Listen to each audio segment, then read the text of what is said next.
Après plusieurs mois de cessation d'activité due à la pandémie de la Covid-19, l'ONG Foi, Espoir et Amour reprend du service. En redonnant vie à leur projet Un peuple, un cadre de vie sain, les membres de cette ONG ont choisi cette campagne de salubrité dans des congrès, et ceci pour des objectifs clairs. Nous avons pensé au cadre de vie de nos populations et c'est pourquoi l'ONG a initié un projet dénommé Un peuple, un cadre de vie sain. Et donc, dans cet objectif, nous avons pensé nettoyer. Et tous les premiers samedis du mois, nous l'avons commencé depuis 2019.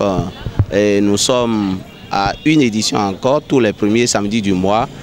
Nous choisissons un quartier.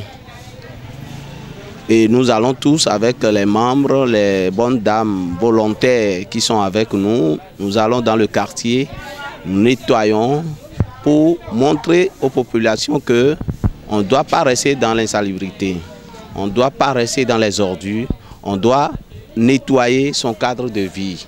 Voilà, donc c'est ce que nous venons de faire encore ce matin, parce que vous ne restez pas sans savoir que ces cadres de vie insalubres entraînent des maladies au niveau de la population, le paludisme par exemple, et beaucoup d'autres maladies. Donc notre objectif c'est de contribuer donc à la sensibilisation en posant d'abord l'acte qui est de démontrer que nous devons vivre dans un cadre propre. Nous avons pris cette initiative au niveau de notre ONG, ne serait-ce que pour participer, pour accompagner le chef de l'État à travers cette activité de salubrité dans les 3 communes de la zone.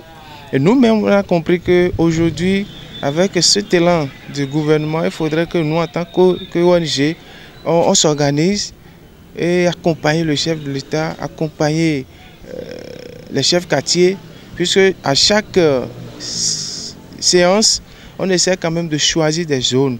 Et ces zones, on a voulu quand même que lorsqu'on rentre dans ces zones désormais, après notre passage, on puisse constater également, effectivement, que en ce qui concerne la salubrité, que ça a quand même pris un coup. À l'issue de cette séance, des appels ont été lancés et la prochaine destination est connue. Le message que nous allons envoyer à la population, c'est de nous accompagner pour les fois à venir. Nous, on a fait notre activité aujourd'hui à travers les membres, les femmes de notre ONG. On va demander à la population désormais de continuer de façon quotidienne à faire cette salubrité dans les quartiers, là où on a travaillé, pour qu'on puisse constater de façon permanente la propreté dans ces différents quartiers ou autres. Nous allons demander également aux autorités locales, aux autorités communales de nous accompagner, puisque ce travail que nous sommes en train de faire, on a besoin quand même de matériel. Et c'est ça qui va nous accompagner pour que désormais, on puisse quand même travailler dans plusieurs quartiers à la fois. Si je prends par exemple aujourd'hui, si c'est qu'on avait les moyens humains et autres, je crois que nous pouvons organiser cette séance de salubrité dans plusieurs quartiers à la fois et ça va donner plus de visibilité à notre ONG, non seulement à notre ONG, pour que notre quartier, les quartiers que nous avons choisis, travaillent dans ces quartiers pour qu'il y ait un changement dans ces différents quartiers. Notre prochaine étape, c'est-à-dire le 1er juin, le premier samedi du mois de juin, nous serons à Fillon-Roux avec le sécu de Fillon-Roux qui va nous accompagner pour la même séance. Les bonnes dames seront avec nous, elles sont volontaires, elles sont là. C'est pour déjà dire que l'objectif premier de tout être humain, c'est de permettre un bon environnement. Et ce n'est que soi-même qui peut contribuer à cela. C'est vrai, nous sommes à l'étape de sensibilisation, nous faisons et nous partons. Mais nous voulons que la population même prenne en charge, prenne le relais et que peut-être tous les samedis, que tous les vents de nos quartiers soient balayés.